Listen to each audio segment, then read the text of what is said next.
N4 form, step-by-step instructions, landlords. When to use N4. You use an N4 if the tenant has not paid rent on time, even if it's only 1 day late, owes part or full rent for 1 or more rental periods. Step 1. Tenant information.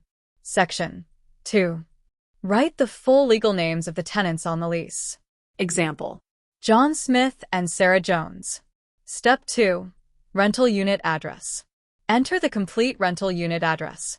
Unit number, if any. Street address. City/town. Postal code. Step 3. Termination date. This is the earliest date the tenancy can end if the tenant does not pay. Here's how to calculate it. Monthly tenancy, give at least 14 days notice.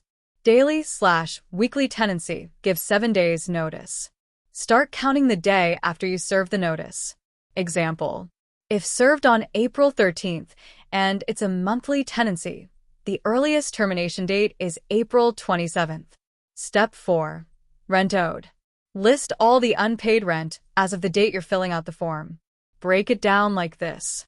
April 1st, 2025, $1,800. March 1st, 2025, $1,800. Total rent owing, $3,600. Step 5. What the tenant can do. This section already explains that the tenant can pay everything owing before the termination date to void the notice, move out, or dispute it at the LTB. You don't need to fill anything in here, just make sure the tenant receives this info. Step 6. Landlord's signature. Sign and date the form. Print your full name. Add your contact info, phone number, and address.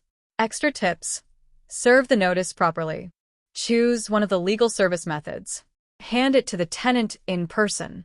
Slide it under the door, or place it in their mailbox. Affix it to the door if needed. Prohibited: do not serve by email or text. What happens next? If the tenant doesn't pay or doesn't move out, wait until the termination date passes. File an L1, application to evict a tenant for non-payment of rent. Attend the LTB hearing with proof of the N4 form, when and how it was served, outstanding rent. File the L1 as soon as the termination date passes if unpaid. Always keep copies of the N4 and your service method. If the tenant pays in full before the termination date, the N4 becomes void.